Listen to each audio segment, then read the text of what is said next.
Ladies and gentlemen, Eddie Marcus, spokesman and advocate of basic human rights. I think I might have a nugget for us. I was thinking this morning how we as human beings must have arrived and where we might have come from. I think the thing that got me thinking about that, well, I think the thing that got me thinking about that was our artificial intelligence. We human beings have come a long way, I suppose. There was a time we couldn't do that, or we didn't know that we could do that, create artificial intelligence. So we have come to a point where you can actually do that. And that artificial intelligence, I mean, it has moved quite a way. In fact, when you think about the things that we do, the internet, going to outer space, they say, bottom of the oceans, all this, lights, cameras, man, we've come a long way.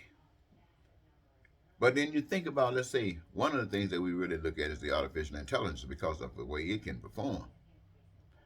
But when you think about it, in comparison, it is nothing to who we are and what we can do and what we are all about. Yet, it is built with the idea in mind to emulate what we do, and hopefully they do it better. So the extent, for all the reasons that you can imagine.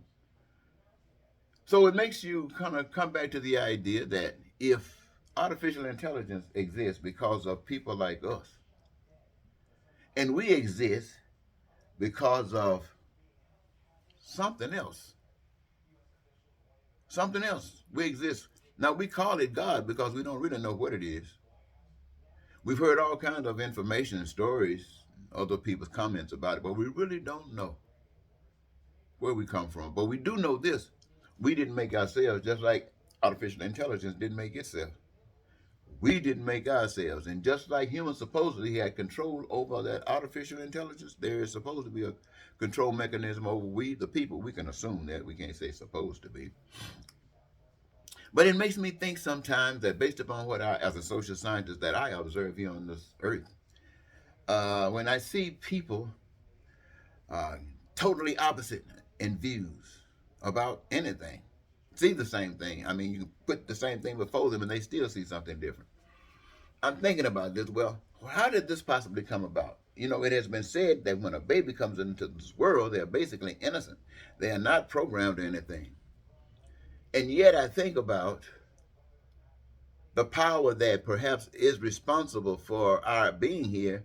It appears that in fairness, programmed us in such a way that the choice would always be ours.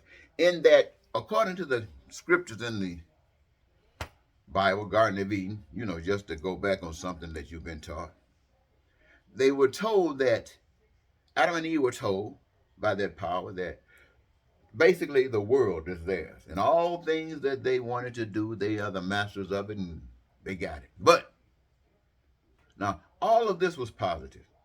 Now, there's another positive thing, but it goes the opposite direction. And it says, but thou shalt not do something else. So all of a sudden, you have put in the minds of these individuals a positive attitude and a negative attitude. At least none of these really exist right now. But you got the attitudes, a positive attitude and a negative attitude. They go against one. If one is upstanding, the other one going against it got to be downstanding. If one is heavenly, we just choose that word because it was given to us. The other one is not. And so, though you grow up in the society, you say, well, where's the fairness in this? Well, you have inside in you, it's innate in you, this idea of a positive and a negative, a good and a not good, or you can call it bad, as we do. And so we as human beings are put here with this concept running through our being, in our DNA. And we are, because certain things are necessary, are vital for survival, then it's going to be essential that we're going to expand some of this mindset right away to learn certain things. And so what we do, trial and error. We act on what we've got to do. We act on what we want to do. We act on what we feel to do. We act. We act. Now, if our actions are is positive, it brings forward, it produces what we want. And if our actions does not produce what we want, it says that this is not the attitude